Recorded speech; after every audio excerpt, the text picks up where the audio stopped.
Day 6 of my trip covered over 700 kilometers, finishing the Gaspésie sections of the trail before heading home to Moncton. My legs. 236 kilometers left. And then we're bombing her home. Carleton-sur-Mer is a beautiful little touristy town, but nothing seemed to be open before 7 a.m., so I had to make do with what was available to me. While having my breakfast, I noticed something a little strange across the street. So here we have a nice little park and playground where you can take your kids to play and burn off energy while you load them up with nightmare fuel. I really have no idea what to say, but I kind of want one.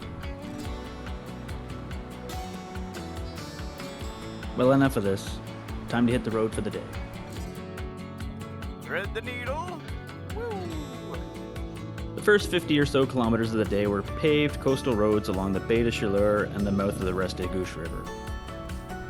And upon heading inland, it became quickly apparent that I caused some damage during the previous day's water crossing. Oh, my knee. Oh, fuck. It's gonna be a long morning. So being barely able to move, perhaps my reaction times were slower than usual. Oh, fuck. That was a deer. Yeah, I think a better camera is on order. All that showed up in any of my footage of that deer was a whitewashed, blurry mess. Holy. Oop. Wrong one. This section of the Trans Quebec Trail consists of primarily access roads to the seemingly infinite number of windmills, Wow.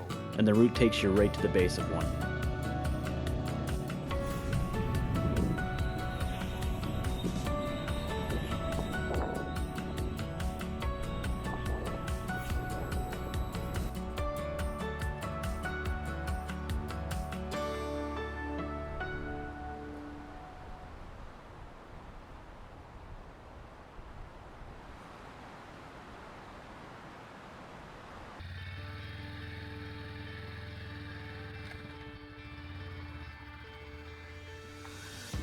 Heading northwest from here, the number of windmills dwindled down and the route became a network of well-maintained logging roads.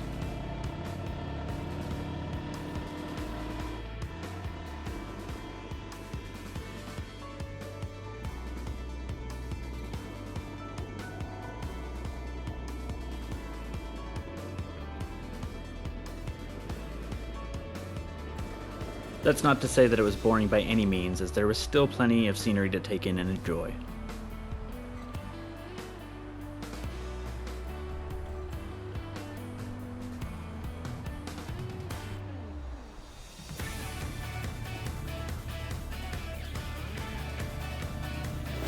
It smells good.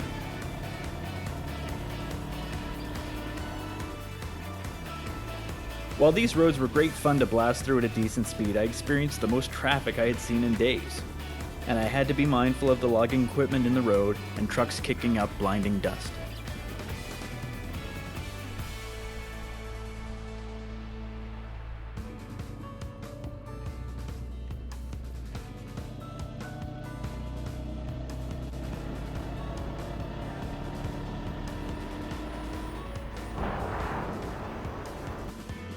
Another thing I noticed was an abundance of what looked like permanent hunting stands, or perhaps they're fire lookouts. This one was easily accessible and provided a pretty good view.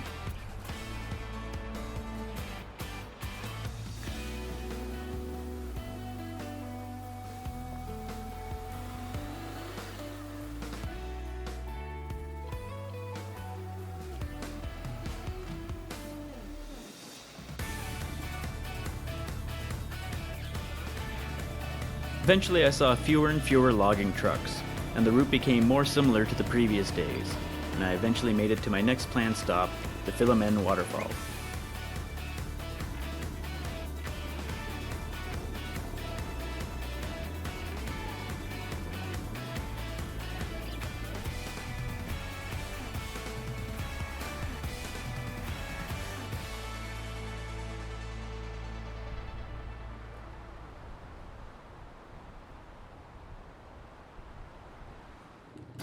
The road leaving the waterfall, though relatively short, was great fun with elevation changes, and I could go at it at a pretty good speed.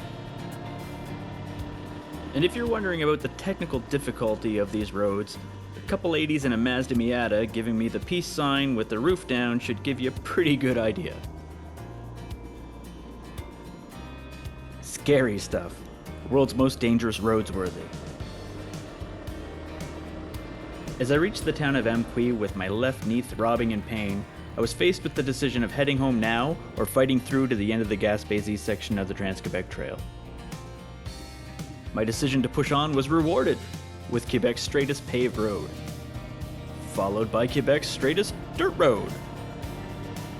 Ooh, a turn! And another straight road. Seriously, this was not what I was expecting.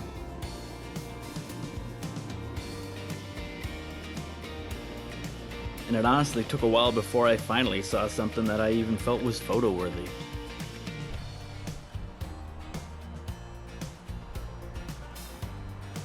Really, at this point I just had tunnel vision. All I was focusing on was the Trans Quebec Trail app and watching the kilometers remaining in this section count down to 0. And when it did hit 0, I had to stop and celebrate. But there's no official sign to take a picture of or put a sticker on, so I made my mark and commemorated the moment the old-fashioned way. And now that coyotes and bears will know that I've been here, with the goal completed and my body aching, it was time to turn around and head for home, which is kind of a shame because the trail was getting good again. I'll have to come back someday and continue on.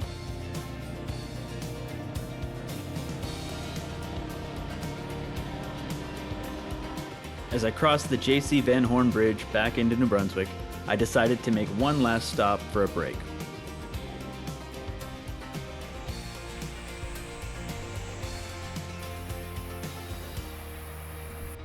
And while there, I couldn't help but look back across the Restigouche River and take in the beautiful Gaspésie landscape one last time.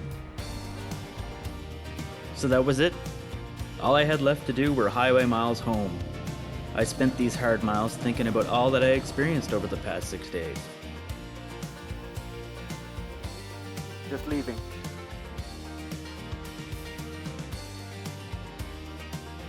The trails, the views, the people, everything about this place is amazing. Wait a little bit.